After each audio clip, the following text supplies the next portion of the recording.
Welcome back, everyone, to the deep dive. You know how this works. We take one source and we go deep. This time, we're diving into the world of Wing Chun Kung Fu, a martial art that's been described as subtle and complete, with roots tracing all the way back to the Shaolin Temple.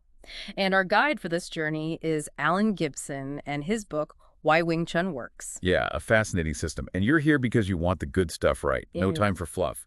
We're going to extract the core principles, the essence of what makes Wing Chun tick, so you walk away with real understanding and quickly. Exactly, no filler. We're talking history, concepts, techniques, even a touch of the philosophy that underpins it all, hoping to spark those aha moments for you.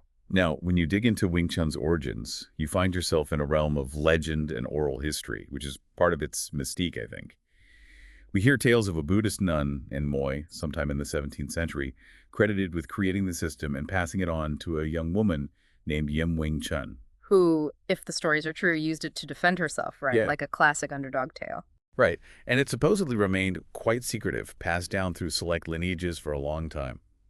Really, it wasn't until Grandmaster Yip Man arrived in Hong Kong in the 20th century that Wing Chun began to be taught more openly. Of course, early documentation is scarce, what with the destruction of the Shaolin Temple and periods of upheaval in China, so the early history is a bit murky. Which adds to the allure, maybe. But we're not just here for the stories.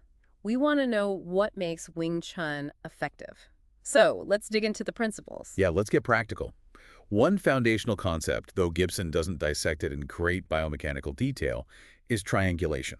It's about maintaining strong structural connection, almost like a tripod, implicit in his discussions of posture and force generation. So, like ensuring your body acts as a unified, resistant framework. Exactly, a stable structure. Now, building on that, we have the principle of pivoting to return force. Not simply docking, but more dynamic. Right, more than just getting out of the way. Think of your body as a rotating cylinder. When a force comes in, you pivot. But here's the key. As one side moves away, the other simultaneously comes in, ready to counterattack. So, using their energy to fuel your response. Precisely. And that counterattack, it harnesses your body weight shift for power.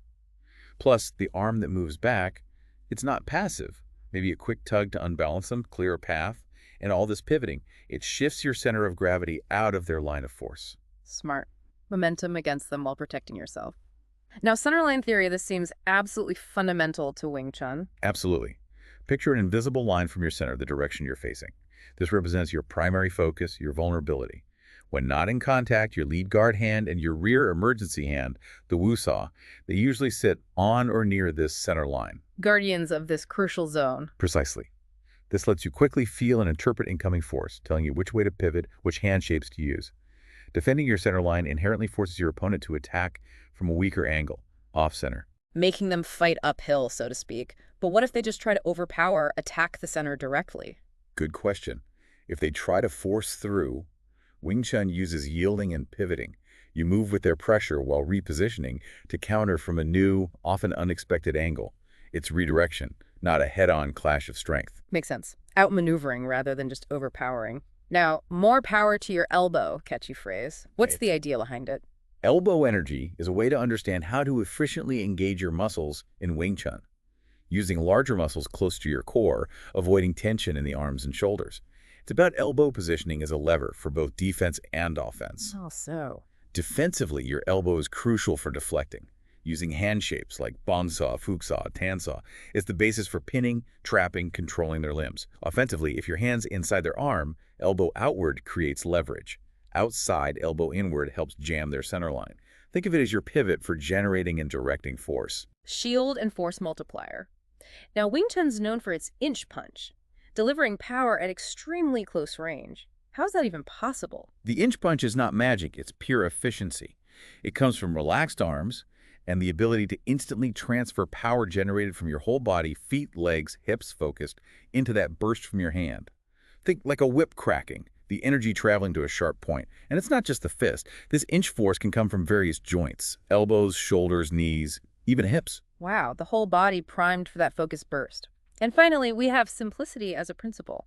How does that make Wing Chun effective? It's about prioritizing deep, adaptable understanding of a core set of techniques, not a huge repertoire.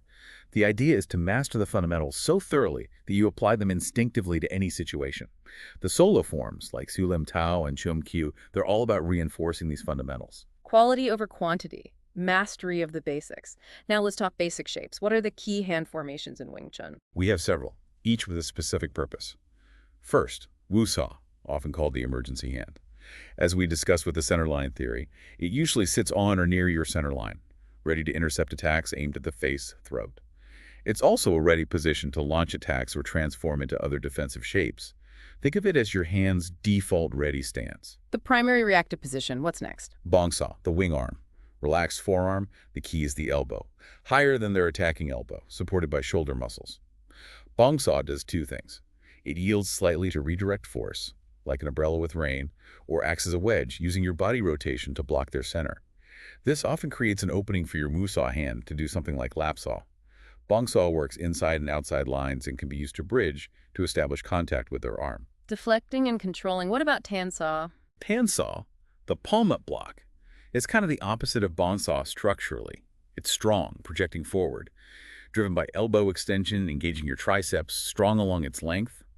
Biceps help turn the palm up and out. Like Bongsaw, it's used inside and outside and often sets up lapsaw or paksaw. But if it meets overwhelming force, it shouldn't resist rigidly. It should roll into another shape, maybe Bongsaw, but maintaining that contact. So even a strong block needs to adapt to stay connected. And lastly, Fuxaw. Fuxaw, sometimes called covering hand or bridging hand, is mainly for controlling their arm from outside. Your energy's in your elbow and wrist, hand applies control, not a forceful push. Again, your elbow's position is key for controlling their center line. As you sense force, you pivot behind your elbow, using it as a fulcrum. And Fuxaw can smoothly become other shapes, Jumsaw or Kaosaw, while keeping contact with their arm. So Wing Chun defense isn't about static blocks. It's about how these shapes interact, how they transition, how your body movement supports them. Exactly.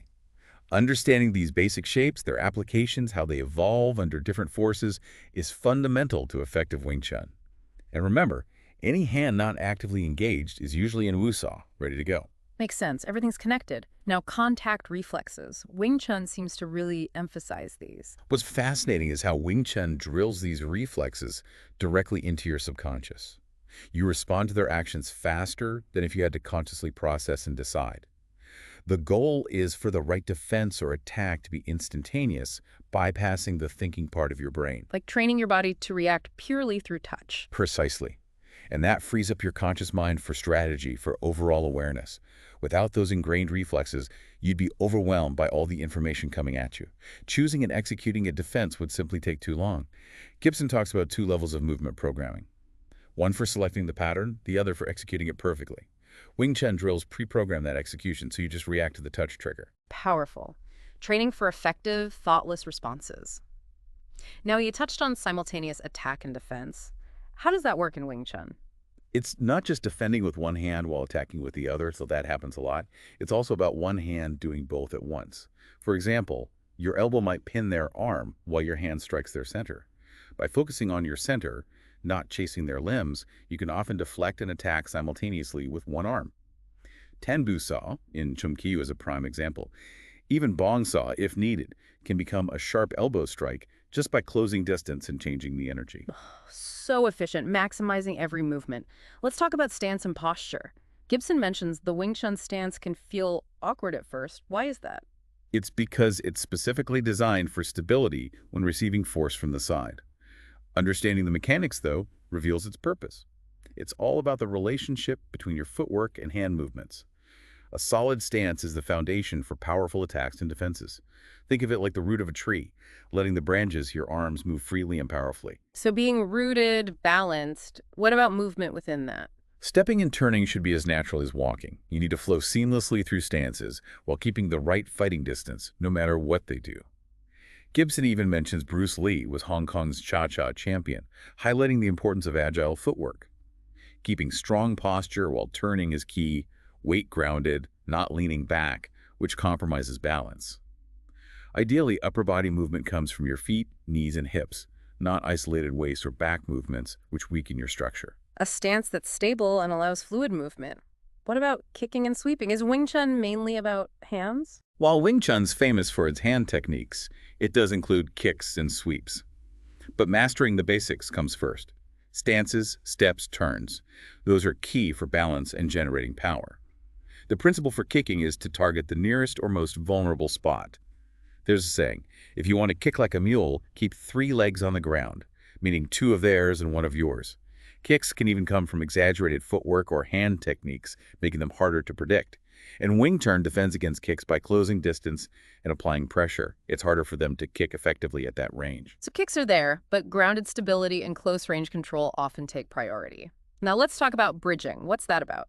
Bridging means closing the distance from a longer range to Wing Chun's preferred close contact zone without getting hit. Gibson introduces Munsaw, the asking hand or feeling hand. It's a light touch to establish contact and assess their attributes. Stickiness, speed, strength, tension. You're subtly feeling them out. Ideally, you intercept their attack smoothly, like catching something fragile. Once you have contact, your reflexes and chase-off skills take over. Sometimes, even positioning your guards slightly off-center can encourage them to attack predictably, letting you step aside as they come in and establish that initial contact. A proactive way to get to your range while gathering information. Wing Chun also has unique training methods, right? Let's explore the Wing Chun drills. Absolutely. Wing Chun uses in-contact cyclic drills. The repetition and variations program those contact reflexes directly into your nervous system. While some drills have set patterns, the key is to be responsive to the feedback, not just anticipate. As you improve, drills can be modified to target specific areas. Gibson emphasizes drills are great for faster learning without full-on sparring. They should eventually blend seamlessly with Chi-Sao practice. Building automatic responses through focused practice. We have specific drills mentioned, starting with single sticking hands. What's its focus? Single sticking hands is an early drill, focusing on maintaining continuous contact with one of their arms and responding to any change in their force, even subtle ones. It builds sensitivity in your hands and forearms, letting you follow their movements. Later, you add variations like diagonal lines, pivoting, footwork, making it more dynamic. These skills form the foundation for the more advanced Chi-Sao. A focused introduction to contact and tactile reaction. Then we have lap saw and pak saw. Sounds fundamental. They are lap saw, meaning pulling hand, and pak saw, slapping hand, or wedging hand, are at the heart of Wing Chun's offense, control, and defense. You spend a lot of time mastering their application in various situations. Let's start with lap saw. How is it used? Typically, when your lead arm has contact and you want to attack with your rear hand, it's a short, sharp pull, often downwards, on their arm, done as you attack with your other hand. This clears their arm, often pulling them off balance into your attack. It's often combined with a pivot for more power. There's a drill where partners alternate lap saw and a punch while pivoting and using bong saw. A quick disruption that opens up an attack. What about pak saw? Pak saw, the slap block, is defensive, but also creates attack opportunities. It's not just stopping their force, it disrupts their structure, controls their limb, and gives you a chance to strike. Gibson emphasizes that both lap saw and pak saw are more than just removing obstacles. They unstick attacks, change the flow, redirect from one side to another, and help you establish contact with your rear hand. You can even transition between them smoothly. Often, the best attacks in Wing Chun come from setting up these advantageous situations with lap saw and pak saw. Versatile tools for controlling the engagement. Now the big one, Chi-Sao, sticking hands. Gibson calls it the heart and soul of Wing Chun. That's serious. It is. Chi-Sao is what truly sets Wing Chun apart. It's a double sticking hands drill, both your forearms maintaining constant sensitive contact with theirs. This develops acute sensitivity to even the slightest changes in their movement, force, intention. You rack at a subconscious level, almost intuitively. Subconscious reaction through constant contact. How does that work? Think about picking up something fragile. You don't calculate the exact pressure. Your touch gives you feedback to adjust your grip automatically. Chi-Sao is similar. With practice, your forearms, hands become so attuned to tiny pressure changes, you instinctively know where their hands are and control them without looking or thinking. Early Chi-Sao is about correcting your own structure, redirecting force, not using brute strength. The goal is to maintain a superior position, control their center line through sensitivity and intelligent movement. A refined form of tactile communication. Gibson also mentions practicing Chi-Sao slowly. Why is that important? Slow, deliberate practice lets you analyze each movement, each pressure shift. You understand the nuances of positioning, how small adjustments in footwork and hand shape can be used. At full speed, you might miss those details and rely on speed or strength to cover up errors.